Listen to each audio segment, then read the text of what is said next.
Bismillahirrahmanirrahim. Assalamualaikum warahmatullahi wabarakatuh. Alhamdulillah wassalatu wassalamu ala rasulillah wa ba'du. Ibu-ibu yang kula muliakan, ibu-ibu yang kula hormati, alhamdulillah kita pada sore hari ini bisa bertemu kembali di majelis yang mulia. Mudah-mudahan pertemuan kita diridhoi, diberkahi oleh Allah Subhanahu wa taala. Amin ya rabbal alamin. Ibu-ibu yang kula muliakan,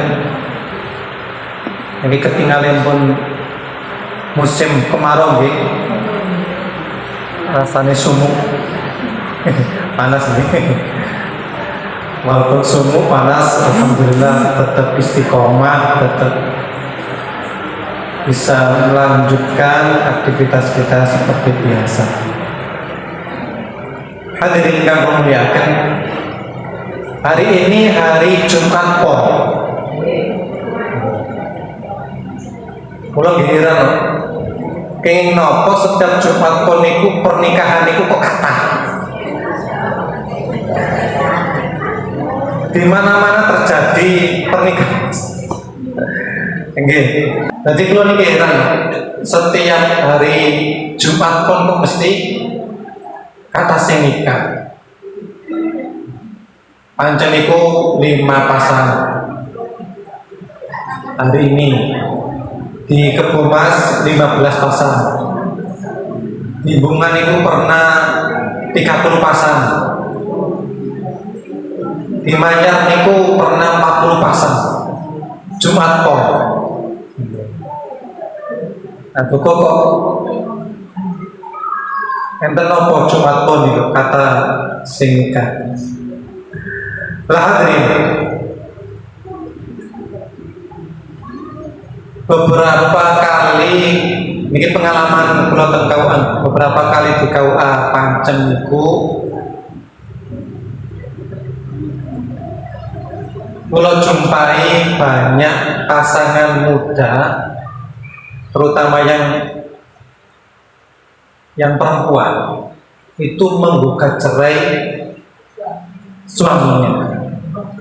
Malah pernah satu hari itu 3 orang mengajukan cerai. Ya, buku nikahnya dibawa yang laki-laki, kemudian minta duplikat, dibuatkan duplikat baru untuk mengajukan cerai. Ya, secara hukum ya bisa dikeluarkan, buku nikahnya jelas-jelas masih ada. Nah niki napa nggih fenomena sing akhir-akhir niki perlu mendapat perhatian. Mungkin jenengan nggak ada putra, mungkin jenengan nggak ada mantu, mungkin jenengan nggak ada cucu sing masih usia muda nggih kok ketinggalan makin hari makin kathah yang istri terus menggugat cerai suami. Gara-gara sing paling katane menapa? Ngrasa kirang blonjo. Nah niki masalah kan kebutuhan kurang dan tidak kurang itu kan tergantung masing-masing individu. Kadang-kadang orang itu, kadang-kadang pasangan itu tidak bisa membedakan antara kebutuhan sama keinginan. Kados skincare, kados sunblock, kados apa niku kebutuhan atau keinginan nggih. Lah kadang-kadang niku dilepono Bu. Aku njaluk cerai wong aku padi nafkahi yo apa? Lah skincare ku gak ono. Sunblock ku gak ono. Gak iso glowing. Malah ada beberapa kejadian yang benar-benar terjadi istrinya sangat glowing, suaminya gulung komeng. Nah, terus gulung komeng ngoten niku terus dibeda-beda karo mantu lintune. Pasti tak kakakmu gulung duwe mobil, kerjane yo enak, saeret-eret wae duwite akeh. Nanti kayamu padahal pun gulung komeng. Hadirin, ini yang terjadi akhir-akhir ini dan termasuk di Gresik. Gresik ini termasuk banyak yang gugat cerai suami. Nek gugat berarti istri yang mengajukan dia. Istilah gugat berarti istri yang mengajukan. Kalau talak berarti suami yang mengajukan. Nah di Gresik ini sami kata istri yang menggugat cerai suami. Hadirin bermuliakan, mari kita ambil salah satu kisah yang bisa kita jadikan nopo, yang bisa dijadikan pelajaran. Inggih menika kisah pernikahan antara Zubair bin Awam sama Asma bin Abu Bakar. Zubair bin Awam, Zubair niku minsarane Nabi, sepupu Nabi. Soale Zubair niku ibune jenenge Sofia niku budene Nabi. Budene Nabi. Sementara Al-Awwam niku saudaranya Khadijah radhiyallahu anha. Zubair bin Awam nikah kalian Asma bin Abu Bakar. Waktu itu kondisi ekonominya berbeda. Zubair bin Awam dalam kondisi biasa saja atau bisa dikatakan miskin. Sementara yang Asma bin Abu Bakar itu dalam kondisi kaya. Walaupun Asma dalam kondisi kaya, tetapi masih mau nikah dengan Zubair bin Al-Awwam. Pertimbangan hanya satu, yaitu kesolehannya Zubair bin Awwam. Zubair niku ibu-ibu niku tiyang ingkang paling pemberani. Luar biasa, mboten gadhahi takredi niku Zubair. Waktu tesih muda niku dididik Sofia, budene Rasulullah niku bengi-bengi dikengken mlaku nang tengah-tengah gurun pasir ijenan. Tujuannya apa? Melatih kekenggelan, keberanian Zubair bin Awam. Jadi Sofia niki keras oleh didik Zubair, sehingga Zubair itu tadi pribadi yang sangat pemberani. Dan Rasulullah tahu inna likulli nabiyyin hawariyyan wa hawariyyi az-Zubair. Setiap nabi itu pasti punya pembela setia, dan pembela setiaku adalah Az-Zubair. Dan itu menunjukkan bahwa Zubair itu sangat soleh. Balik-balik pernikahan. Meskipun Zubair niku kondisi miskin, terus Asma niki kaya, tapi Asma masih mau nikah dengan Zubair.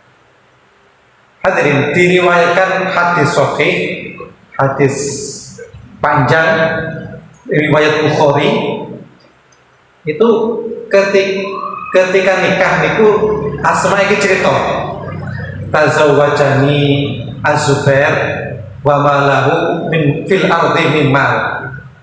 Aku iki dinikahi Zubair dalam kondisi Zubair itu gak duwe apa-apa. Laisa lahu mal, orang duwe apa-apa. Miskin. Hanya punya kuda sama unta. Nah, itu kan kalau mulia.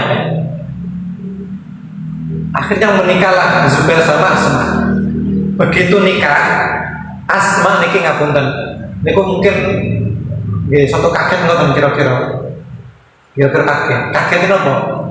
Ketika belum nikah itu kan kondisi kehidupannya kan enak, nyaman, nggak pernah masak, tinggal makan, apapun terpenuhi. Tapi begitu nikah dengan Zubair, niku semua aktivitas harus dia lakukan sendiri. Diceritakan di hadis niku Asma niku mboten saged masak. Mboten saged masak niku nggambarane Asma niku tiang kaya. Mboten nate masak. Lah begitu nikah niku Asma niku mboten saged masak sehingga yang masak itu dibantu sama tetangga-tetangganya. Minta bantuan sama tetangga yang bisa masak. Itu hadis sahih dengan saged tinggali teng hadis Bukhari. Selain itu hadirin, Asma niku harus pulang pergi ke kebun. Kebun niki dikasih Rasulullah. Kebun niki dikasih Rasulullah. Kebun jaraknya 2/3 fase. 2/3 fase niku kira-kira 3 kilo. Nah Asma niki kurang pergi ke kebun niku 3 kilo berarti 2 kali pulang pergi berarti 6 kilo. Niku dengan ngindit, kok ngindit, napa niki? Ngempuyung. Korban niku di panggul niku. Nek wong kula diarani nyunggi kurma di atas kepalanya. Niku setiap hari. Jenengan bayangkan yang tadinya nggak pernah merasakan susah, nggak pernah masak, saking enaknya kehidupannya, tapi begitu nikah kemudian harus belajar masak, masaknya kemudian dibantu orang lain, kemudian harus pulang pergi ke kebun yang jaraknya 3 kilo itu sini mungkin sama dengan betul ya mungkin gitu. Pom bensin mungkin gitu. Pom bensin berikut gitu. Oh gitu. 1 kilo terus 3 kilo berarti tangko jembatan itu. Masya Allah. Itu setiap hari. Nah itu dilakukan oleh Asma setiap hari. Dan dia tidak merasa mengeluh, tidak kemudian kecewa dengan Zubair. Itu dilakukan dengan hati yang sangat ikhlas, dengan sabar, Sehingga suatu ketika Asma itu pulang dari kebun sambil ngangkat kurma itu, tengah-tengah jalan itu papasan Rasulullah dengan sahabat-sahabat yang lain. Lalu ditawari, Asma, ayo tak bonceng. Rasulullah waktu itu pun naik unta. Asma, yuk tak bonceng nang bulu kene lho, sakno nggawa sakmono akeh. Tapi Asma waktu itu boten turun. Ngapunten Rasulullah, kula boten turun. Kula niki menghargai perasaane Zubair, khawatir Zubair mangke cemburu. Aku lupa dibonceng tiang lintu. Niku pribadi yang sangat mulia gitu. Nah, begitu nyampe di rumah, Asma niki cerita, wahai suamiku, tadi itu saya ketemu sama Rasulullah. Terus diajak mau dibonceng di belakang beliau, tapi saya nggak mau karena menghargai perasaan jenengan. Apa kata suaminya? Demi Allah, kata suaminya Zubair, seandainya kamu istriku ikut Rasulullah, itu jauh lebih saya senangi daripada saya melihat kamu bawa kurma yang begitu kesusahan. Artinya gini, Zubair ini pada dasarnya nggak tega melihat istrinya susah seperti itu, nggak tega. Tapi mau gimana lagi, karena kondisinya memang seperti itu. Nah hadirin, ketika kisah ini kemudian kasus ini, kejadian ini kemudian Abu Bakar tahu, akhirnya kemudian Abu Bakar radhiyallahu anhu memberikan satu budak yang diberi tugas untuk ngopeni, memelihara, merawat kudanya. Begitu dikasih kuda dan dikasih budak sama bapaknya, kemudian Asma ngomong, Masya Allah, aku rasanya kayak wong bebas, merasa seperti orang bebas. Karena yang tadinya harus merawat kebun, harus merawat kuda, harus merawat unta, sekarang sudah tidak lagi merawat unta, tidak lagi merawat kuda, hanya tinggal merawat kebun saja. Berarti tugasnya sudah berkurang, sehingga maka tidak wajar, tidak mengherankan kemudian Asma ngomong, sekarang saya sudah seperti orang bebas. Nah hadirin, dari kisah ini, dari hadis yang sahih ini, kita bisa ngambil pelajaran bahwa ternyata apa yang dialami Asma itu luar biasa. Enten tak temriki sing ngoten niku. Enten tapi kangelan nggih. Saya yakin ada, tapi kangelan. Orang kaya, kehidupannya mewah, tidak pernah masak, tidak pernah susah, nggak pernah ke kebun, nggak pernah merawati kuda unta. Begitu nikah disuruh masak, disuruh ke kebun 3 km setiap hari, disuruh merawat kuda sama unta. Sangat berat.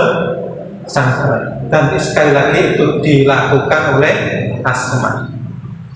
Nah hadirin, Asma itu orang luar biasa. Kita tahu, kita pernah dengar, kita pernah memahami bahwa Asma itu adalah orang yang sangat berjasa ketika Rasulullah SAW hijrah. Tugasnya Asma adalah memberi makan ketika Rasulullah dan Abu Bakar ketika hijrah itu kemudian mampir di Gua Sur. Makannya itu disuplai sama Asma. Beberapa hari di Gua Sur itu makan minumnya disuplai sama Asma.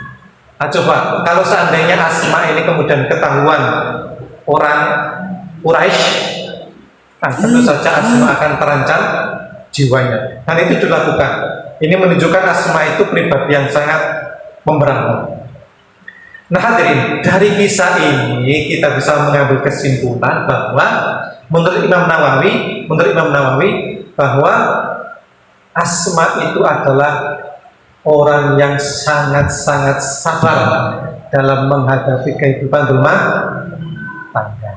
Sangat-sangat sabar karena mendapati rumah tangganya penuh dengan kekurangan. Hadirin, rumah tangga itu kan tujuannya adalah litaskunu ilaiha wa ja'ala bainakum mawaddatan wa rahmah. Tujuan rumah tangga itu adalah sakinah, mawaddah, warahmah. Sakinah niku napa? Sakinah niku napa? Tentram, adem ayem, atine seneng, tentrem, ayem. Jadi kalau ada laki-laki suami kok seneng di rumah, berarti dia sakinah. Sebaliknya, ini ono wong lanang boten kerasan teng griya, kok senengane di luar, berarti itu tandane boten sakinah. Boten sakinah. Lah nek beda nggih, nek kerja kan urusan kerja nggih. Begitu kerja selesai kemudian segera pulang karena di rumah dia merasa apa? Tentrem hati nih. Tapi nek begitu kerja terus mampir ke sana, mampir ke sini, arah-arah semule berarti itu tandanya enten apa? Enten masalah di hatinya. Misalnya mriki boten, mriki kenceng. Mriki sakinah sedaya nih.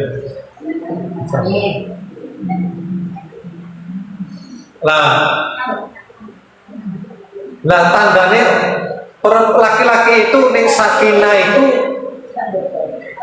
laki-laki ning sakinah itu rumusnya niku nggih dipenuhi napa?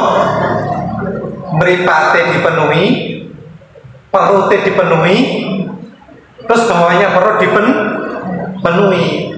Nek telu iki dipenuhi insyaallah wong lanang niku napa? Terus niku nggih, kan ngene. Mripate dipenuhi berarti nggih sing wedok niku napa? Kudu pae, njogo penampilan. Selalu tersenyum. Senajan enggak ada utang.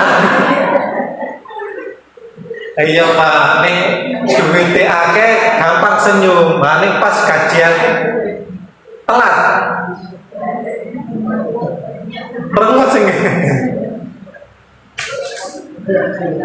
Itu sakinah. Nah, mawaddah itu menapa? Mawaddah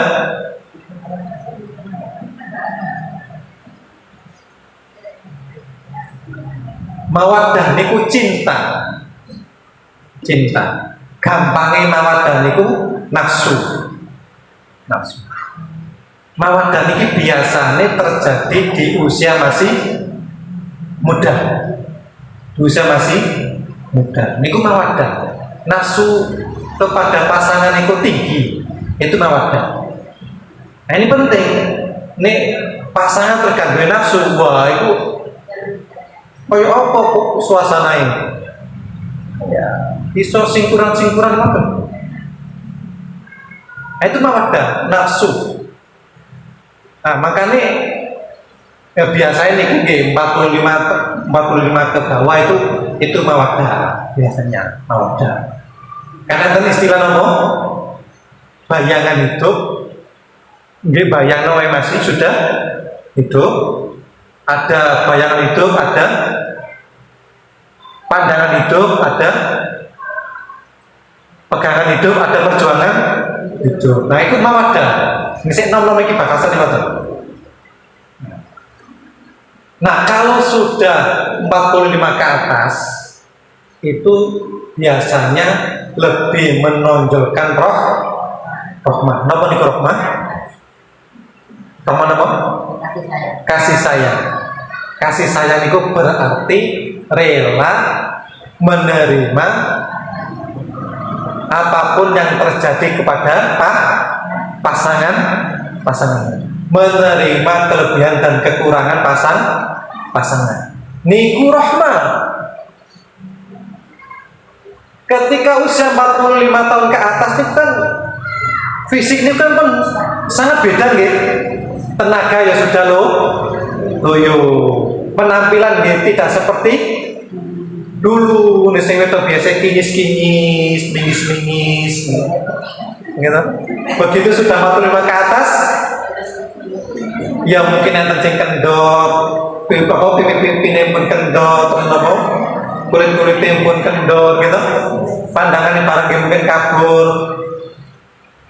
gitu, ngomong kadang ngelantur gitu. Nah, itu rahmah, kekurangan. Nah, ketika rahmah itu sudah nancap di pasangan, maka yang terjadi adalah apapun yang terjadi di pasangannya diterima dengan apa? Rela, ikhlas. Nusi pasanganku, harap penjelasan di mana?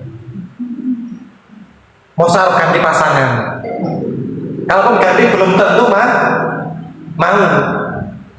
Iya. Nah itu rahmah. Apalagi kalau kondisi sakit, wah ini rahmanya lebih kuat lagi, lebih dibutuhkan lagi rahmah ketika sakit. Gitu. Masya Allah. Kan kadang-kadang ngapunten kan enten nggih, begitu sakit masih muda dipuja-puja, tapi begitu sakit terus ditinggal, sia-sia ditinggal. Kowe kena kak mati wae to, kowe iki nek kapan to matimu iki. Bendina didongakno. Enten iku, estu. Ada orang itu suaminya itu kondisi saraf kecepit. Terus saraf kecepit itu karena apa? Di punggungnya ini yang kena saraf itu akhirnya kakinya ini lumpuh, nggak bisa apa-apa. Sehingga aktivitas suaminya itu hanya di kasur saja. Apa komentar suaminya, istrinya? Kok umpamane bojoku gak ngono, aku ya kalah apa-apa. Nah, kalau komentar, berarti kan sama dengan mendoakan.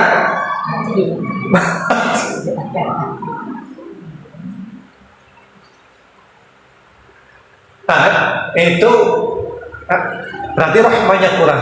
Orang yang rahmanya kuat, maka dia akan menerima apapun yang dia terima. Seperti yang terjadi di Asma binti Abu Bakar tadi itu, walaupun perjuangannya begitu susah, tapi beliau tetap menerima kekurangan dari Zubair bin Awam. Tapi hadirin, ternyata di akhir Asma itu sampai tua gitu, sampai usia menjelang 100 tahun gitu, Asma itu. Mungkin karena kesabarannya sehingga beliau usianya awet. Yang sabar pula buatan ikon-ikon gitu. Yang sabar pula mendel mawon gitu. Diomeng yo mendel, para yang guyu ngene. Orang di loro hati. Mungkin gara-gara itu terus kemudian usianya tinggi. Nah, sing susah niku lak nek diluk-diluk loro hati lho.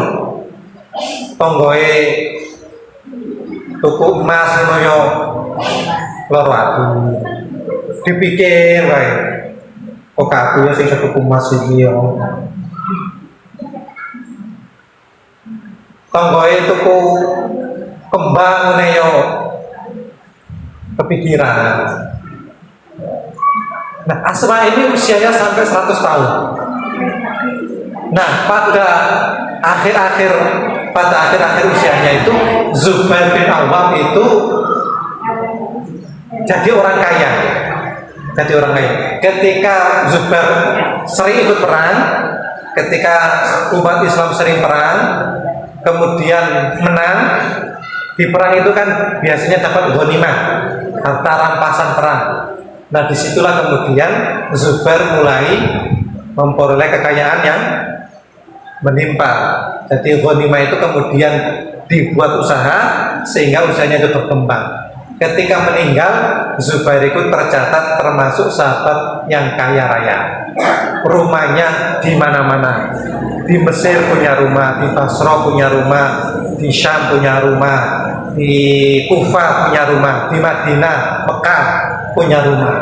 Nah, itu menunjukkan akhir hayatnya Zubair bin Awam itu seorang kaya raya. Itu buat dari kesabaran.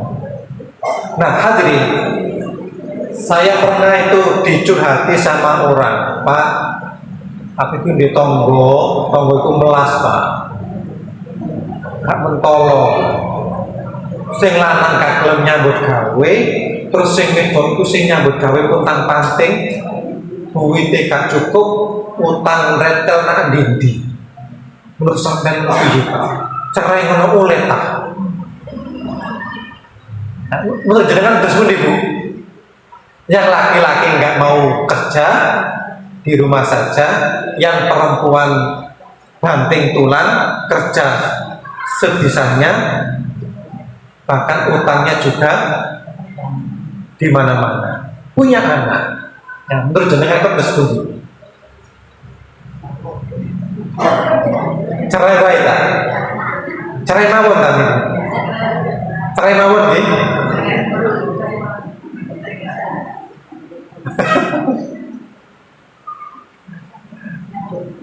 Lajeng kula takoki. Mbak, tangga sampeyan iku duwe tanah ta? Punya, Pak. Wis komponi cek gedang wae. Mau gedang iku mau hasil akeh. Kula critani kula iklan bergedang. Iya Pak, kok komponi cek gedang. Terus kula kene umpamane dia mau sabar, insya Allah pahalanya besar. Innama yuwaffas sabiruna ajrahum bighairi hisab. Kula kena tenaga. Kaya dalil-dalil ngono ya kita panas titik ngono.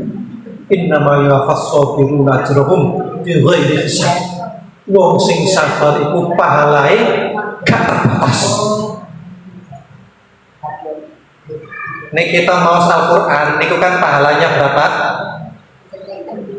Mau Al-Qur'an niku pahalanya berapa? Satu huruf 10. Alif lam mim 3 huruf berarti 30. Itu kan jelas ya. Tapi orang yang sabar itu pahalanya kata Al-Qur'an dalam surat Az-Zumar dan dalam surat Az-Zumar itu innama yuwaffas sabiruna ajrahum bighairi hisab. Orang yang sabar itu pahalanya tidak terbatas, bighairi hisab, tanpa terbatas. Semakin dia sabar semakin besar pahalanya. Nah ini Allah yang ngasih pahala. Allah itu maha kaya, Allah itu maha luman. Ya tentu saja tidak ada ukurannya. Kita punya bos, umpamanya bos, nggak ada bos. Kita punya bos umpamanya, bos yang luman, yang kaya. Kira-kira bosnya itu ngasih anak buahnya banyak apa sedikit? Banyak gitu. Mobil, rumah dikasih gitu. Karena bosnya kaya, luman. Itu baru manusia sing kekayaannya terbatas, sifat lumahnya terbatas. Nah, Allah itu maha kaya yang punya alam semesta, yang tidak terbatas kemurahannya, tak terbatas kemurahannya, betapa besarnya ngasih pahalanya kepada orang yang sabar. Orang yang sabar dikasih pahala tidak terbatas. Ngoten. Jadi hadirin, kalau kita di usia senja, di usia manula, dari manula nggih? Dari nggih? Manusia lansia. Pralansia nggih. Semakin tua kita itu kan semakin kita itu terbatas aktivitasnya, terutama dengan pasangan saling membutuhkan. Pasangan sing asale giat oleh nang masjid saniki pasangan perlu dituntun. Nuntun nih jenengan kalian pasangan niku setiap nuntun niku oleh ganjar. Kok nayok, nah cepat kita nyok. Ya suwe nih, ayo, enggak sakmu naik kok malah. Itu berarti buatan apa? Buatan sabar. Buatan itu buatan sabar. Tapi nek dituntun, tuh senajan jenengan niku melampaui apa? Nikah cepet, nah pasangan jenengan alon-alon gitu, ini sakit gitu.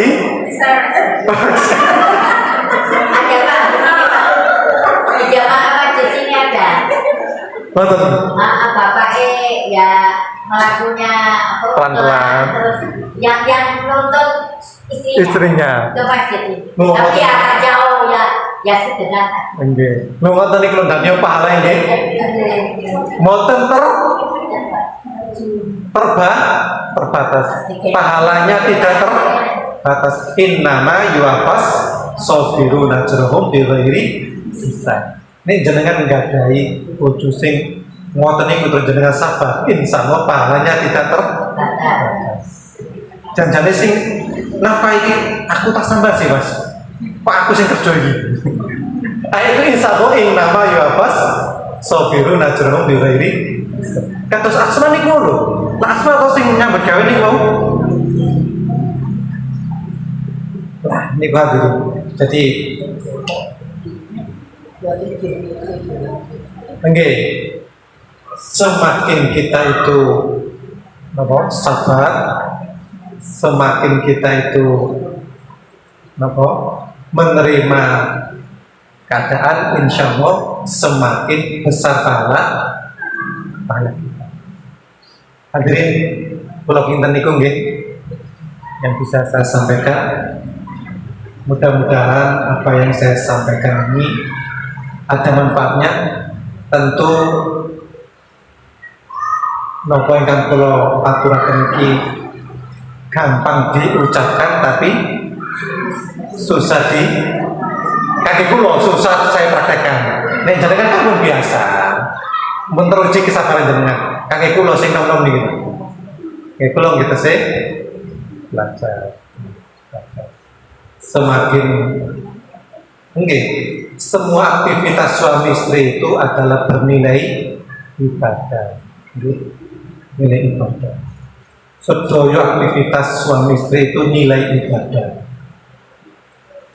Kullu syai'in laisa bidzikrillah bahwa laikun walakun, apapun aktivitas apapun yang itu tidak zikir pada Allah, bahwa laikun walakun itu dinilai sia-sia saja. Illa arba'ah, kecuali 4. Salah satunya adalah mula afatul rasuli imra'atahu, dolanane pasangan suami istri. Tadi ini ada pasangan suami istri kok dolanan, cek ceblek-ceblekan, cek jubit-jubitan, cek singgol-singgolan, cek ngelus-ngelus, cek nopo-nopo, pandang-pandangan, cek ngobrol ngalor ngidul. Niki sedaya termasuk berpahala. Jadi semua aktivitas suami istri ini dinilai ibadah. Tadi itu selevel dengan zikir kepada Allah. Ini hadis sahih, hadis hasan. Bahkan ada yang mengatakan sahih. Paling tidak hadis hasan. Hadis hasan itu bisa dijadikan patokan dan bisa dijadikan dasar. Kita tutup dengan doa kafaratul majelis. Subhanakallahumma wa bihamdika asyhadu an la ilaha illa anta astaghfiruka wa atubu ilaik. Barangkali apa yang saya sampaikan kurang berkenan, menyinggung perasaan jenengan, ulun agungipun pangapunten. Assalamualaikum warahmatullahi wabarakatuh.